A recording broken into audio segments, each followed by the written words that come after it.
Hi, this is Christina with Home Tailor, and today we will learn about bath tile for your next bathroom remodel. What you need to know is that we have three types of tiles that are needed in a bathroom. Typically, your shower pan or your shower floor, your field tile, which can be on the walls of your shower, or your bathroom floor outside of your shower, and finally, the tile edging. All three of these are listed in your pre construction notes, as well as the quantities that you would need. Let's start with the shower pan first. So, a shower pan, again, is basically your shower floor. And your size restrictions are it cannot be any larger than a 4 by 4 tile. It will come in a 12 by 12 fiber mesh sheet. So, it has a back and it comes in squares, just as depicted here. And these smaller tiles are used so that we can create the pitch for the drain. The next one is gonna be the field tile, and this is usually the tile that you're looking at and is covering most of the surface of your bathroom space.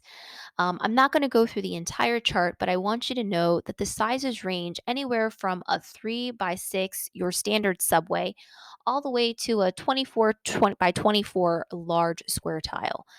The materials can vary anywhere between our most common, which is ceramic or porcelain, and you can also upgrade to a natural stone such as granite or travertine. Shapes, again, your choice: hexagons, squares, rectangles. And then, of course, the style is really more about your design and your overall look for the space.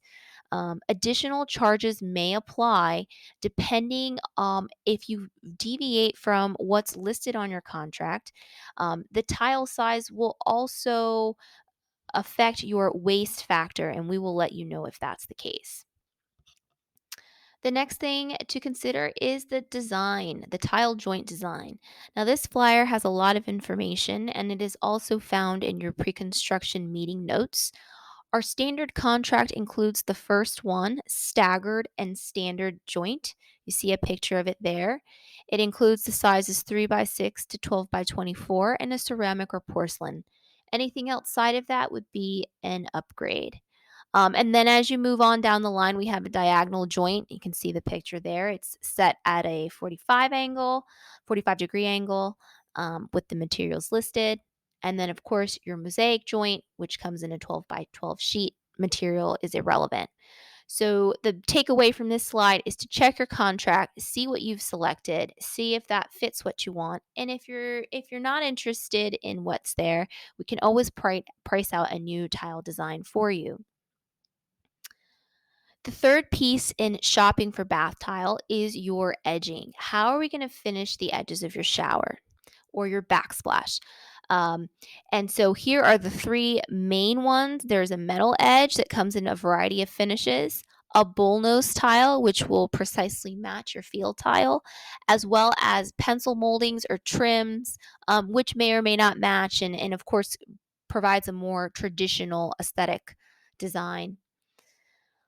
Here are two pictures for you to see. On the left, we've used a metal edge to finish off their glass gray tile. And then on the right, we've used a white Subway 2 by 6 bullnose to finish that edge of that shower. The other thing when designing your shower is shower niches. And those are those little pockets in the wall where we put all of our bath supplies. So, some basic questions to ask yourself is, where do you want this to go? You can put that in your notes. Where is the desired location?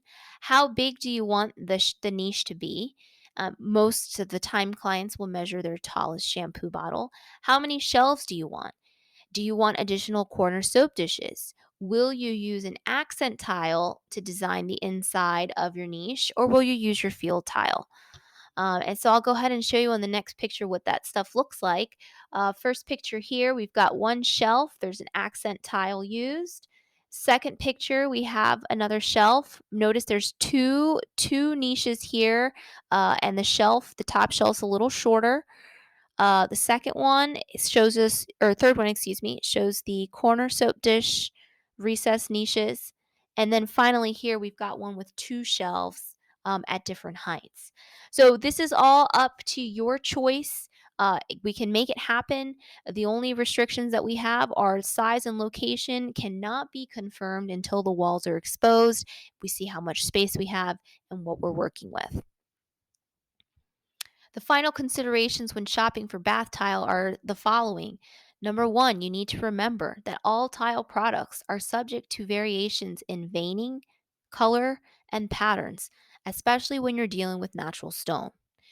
Specifically with shower floor and bath tile floor, you want to feel the texture of the tile on your bare feet because that's how it's going to be used. And then finally, when working with natural materials such as granite or slate, additional labor costs may apply since we have to seal the tile. Natural stones are also more prone to staining, scratching, and chipping because of their porosity. They are not as strong as such a material as porcelain. They may require maintenance and care, such as sealing, and you'll want to avoid harsh chemicals or abrasives. Well, that sums up all of the decisions you need to make for your bath tile. We are here if you have any questions, and thanks again for listening.